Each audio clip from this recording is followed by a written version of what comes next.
The Karen in this Entitled Parents story is one of the most toxic I've ever come across. She tells one of her good friends that she should stop mourning the death of her daughter-in-law. Friends think I shouldn't mourn a death. About 6 years ago, my daughter-in-law passed away due to an overdose. To say that her death rocked our family to its knees is an understatement. I still cannot say her name out loud without choking back sobs. There are some family members that cannot even speak about her yet, which includes my son, her husband. I'm wiping away the tears as I type this, thinking of her death and such a young life being cut short and everything she missed out on. She left behind a baby, my grandchild, that I've had the honor of raising since her passing. My son was incarcerated when she passed away. 5 years ago, her mother wanted to have a celebration of life for her daughter, my daughter-in-law, at the 1-year anniversary of her passing. We put great effort into a celebration, not a mourning. It took a lot of willpower to keep it a happy celebration of her memory, and the happy-go-lucky person she was before her addiction quickly consumed her. At the end of it, I was emotionally drained. I maintained my happy face until I was home. I asked another family member to keep my grandchild for the night as they were too young to understand what was going on that day and needed to be taken care of. I needed time to decompress and be taken care of by my husband. A few hours after being home, a few drinks in me, I'd cried myself to sleep. I slightly woke up when I heard my husband talking on the phone. I heard him say, "No, I don't think she's up to it." A few minutes later, he repeated that, along with the reminder of what day it was and where we had been that early afternoon.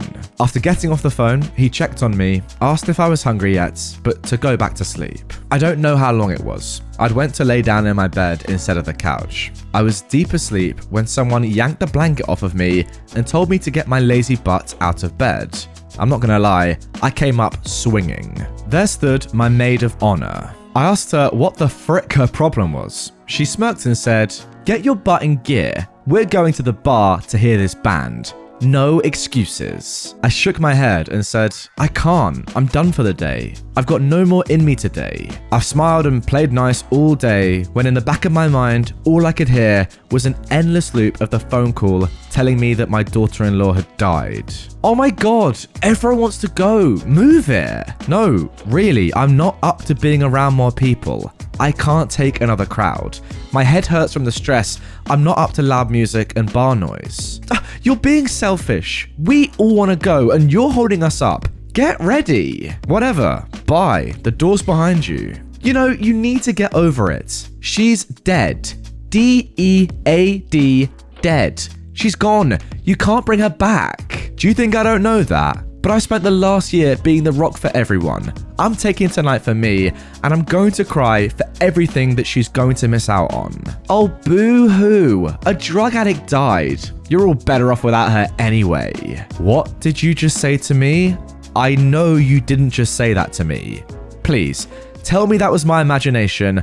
I'm hallucinating from the stress. I said it. I have no use for addicts, and you know it. The only good junkie is a dead one. Now, quit pretending she wasn't something she wasn't, get yourself together, and forget about her. Get out of my house. Don't ever call me, text me, come here, ever again. Get out now before I put you out. You know I'm right, and you can't handle it. I said, get out. I'm not proud of this, but when she didn't immediately move, I grabbed her and physically shoved her every few feet with her stumbling and trying to still talk to me. We hit the front door and I shoved her out as hard as I could. She landed on her butt. Our husbands were standing outside. My husband grabbed me to restrain me. Hers helped her up. I looked at her husband and told him to get her away from me and never come back here again. I never wanted to see or hear from her again. It would be a cold day in hell before I would forgive her. They got into their car with her screaming at me that I knew she was right. She was calling the police to have me arrested for assault, and she was suing me for any medical treatment she might need for her injuries. Yes, she did call the police. They heard my side of how she came into my bedroom and yanked my blanket off after telling my husband that she just wanted to check on me, and if I was still asleep, she would leave me alone. He was still naive and believed her to be a good friend that was concerned about me. But they said I had a better case for assault against her since she was in my house and provoked me. Her husband apologized to mine, and I've told my husband they can still hang out. but I won't ever have a thing to do with her ever again. The husbands get together, fish, shoot pool, do guy things, but she's not involved and I am not either. However, she did try to make an appearance and pretend like nothing ever happened a little over a year later. We were outside, they pulled up. She got out of the car, asked if I was over my hissy fit over the dead junkie yet. I shook my head, told her leave, and she started up. I don't even have a clue what she said because I went inside, closed the front door, called the non-emergency police line and asked for an officer to come remove a person from my property and to please issue a trespass notice. They did, and I haven't heard from her since. I'm genuinely not sure if it gets much worse or much more entitled than telling one of your friends that they're not allowed to mourn someone. Like, that is just unfathomable. I'm just so sorry that you have to deal with someone like this. It is nice of you to let your husband and her husband still hang out because clearly they're actual real friends. But her, wow, yeah, never let her step foot on your property again. Good stuff. Entitled neighbor helps herself to my garden. Well, I should have known that no good deed goes unpunished. We have a small vegetable and herb garden in the corner of our yard. Two neighbors have the ability and my permission to reach over the fence and snip off any herbs they need. We always grow much more than we can use. One neighbor has been doing it for years with no problems. He takes a sprig or two a few times a week and always asks if he needs more than usual. He repays me in beautiful roses, but I'd have no problem with not getting them in return. The other neighbor never cooked, so he never took any. Now he has a new girlfriend, and she happened to introduce herself while I was planting the herbs. So I offered her some once it has a chance to grow a bit. So, of course, 2 weeks after I planted, she snips off all but a few leaves off of every freaking herb. 2 weeks. I was livid. My boyfriend went over and explained that it was too soon. The plants were tiny, not ready, etc. He's much nicer than I am. The neighbor apologized profusely and said his girlfriend wouldn't be going anywhere near the herbs until I specifically allow it. A week later though, I catch this dumbass out there with a pair of scissors. But it's only been a week and there's nothing to frickin' snip out there yet. Apparently, she can't make meatballs without parsley, and the grocery store within walking distance is too far to go. One of my plants has 3 leaves on it. Seriously. The other neighbor doesn't dare take anything before mid-July. Certainly, he'd never touch anything before I did. We looked at each other for a few seconds, and then I just said, please get your herbs at the store from now on. I can't believe I managed to think of that. Usually, I think of a great comeback 10 minutes after the fact. She turned bright red and went back into her house. Hopefully, she embarrassed herself enough to stay away. I don't want to have problems with this neighbor. He's nice and quiet and doesn't bother anyone. Tomorrow, it will be a week since I caught her again. We'll see what happens. Oh, and we've also got an update as well. Just got home and had a chat with a nice neighbor who told me that the oversnipper and her boyfriend had some kind of disagreement a few days ago, and he looked like he was sick of her trash. He hasn't seen her car since. Yes, he's old and nosy. He also plans to buy some parsley and basil seedlings to put on his side of the fence out of her reach. I gave him some pots and cinder blocks to put them on. You can't really see them from the other neighbor's yard unless you crane your neck, so that should work. With any luck, I will not be posting about her climbing into his yard through mine in the near future. Oh, there is nothing I hate more than when someone else, like this, is really selfless and says, look, you can come over and have some freshly grown, organic, free food, and then that person just takes the mick and goes way too far with it. Like, surely just be grateful for the fact that you're getting organic, free vegetables and, you know, herbs that you can use in your own food for free, and don't go overboard and just destroy the crops. Like, come on, there's a line, be respectful. You're the one that's getting the free stuff. Even Tinkerbell has had enough. This is an old story, but it just popped into my head while I was hunting through videos on YouTube, so I figured I'd post it. Years ago, shortly after I'd left the service, my girlfriend, now wife, and I moved in together, halfway across the US from both of our respective families, long stories for another time, and to a place where we both had friends as a result of our military travels. One of my wife's friends, we'll call her Anna, had gotten married in the intervening years since they'd last been together, and was in the process of a divorce since her husband had knocked up the checkout girl at the local orchard.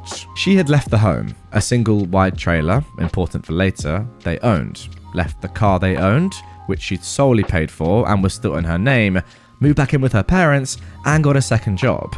She already worked at a large big box retail establishment. Of course, my wife and I commiserated with her on multiple occasions about how poorly she'd been treated. Anna made a remark at one point about missing her bills that month. My wife asked, "What bills? You live with your parents. You've got 2 jobs, no credit cards, and you never do anything expensive. What could you possibly owe anyone money for?" It turns out that she still had a checking account linked to her ex-husband's accounts, and when he decided not to pay the mortgage or the car payments, they simply took it out of her accounts, marked the loan current, and went on with their lives. Shortly after the divorce, he made most payments, but for the last year or so, he hasn't made a single one.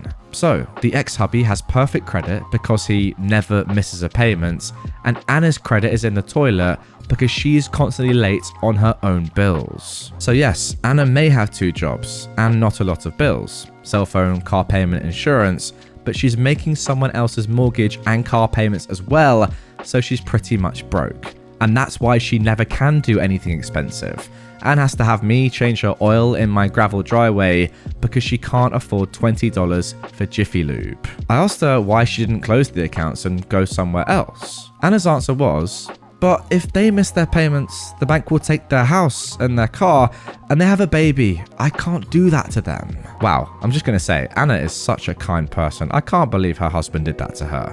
Anyway, OP did the Forrest Whitaker eye, then said, "They're taking advantage of you pretty badly. They've established that you'll pay all their bills for them and they can do whatever the heck they want because you'll never force the sale of the house or car. If I had an option to pay my bills or pass it off to someone I don't like, I'd let them do it every time. He's paying an electric bill and getting a free house, car, and everything else. And I guarantee you that he's handing these bills to the social worker and claiming he can't afford to live, so they'll give him WIC, food stamps, and everything else. Look, you're funding the lifestyle of a butthole who cheated on you and a woman who knew he was married, because every time she came over, she made him take your wedding pictures down so she didn't have to look at you while she naughtied your husband. You're paying bills for a guy who was so dumb that he thought he couldn't get a woman pregnant he wasn't married to, and a woman who thought if she had an orgasm before she came over to sleep with your husband while you were at work, her egg would be gone and she couldn't get pregnant. The dumb idiot was using a sex toy as birth control. Wait, I'm sorry, that has sent me for 6. That is so dumb. You see, I may not give a rip about most of my own family, but you do not mess around with my friends. So she gives it some thought and a couple of days later asked for some help. I took her to my bank to get an account the next day. She moves her direct deposit, withdraws her money, and closes her old account. The next month, her ex-husband's bills don't get paid. We're watching a movie when he calls. She spends an hour in a screaming match with him, telling him to pay his own bills. She's been charitable enough, and he and his new wife can pay for their own stuff. Then the penny drops. Remember earlier when I said the house was a trailer? Well, Anna has been paying the mortgage on the trailer, but not the rent for the lot it's on. They never had her checking accounts. This entitled guy has been assuming she's been paying that too. She assumed he had. He hasn't even figured out what's coming yet. He's calling because he's annoyed she hasn't paid the lot rent in forever, and he's being told to pay up, move his trailer, or they'll do it, and hold the trailer in arrears until the bill for moving it is paid. He's calling to ask her for another $6,000 or they'll lose the home we both loved so much. Now, up until this moment, Anna had been this sweet, wonderful gumdrop of a person. The type of person that it should be legal to slap if they're encountered before 9 AM. The relentlessly sunny person that you sent into the room to cheer up Tinkerbell. In the better part of a year, I haven't heard this woman say a bad thing about anybody.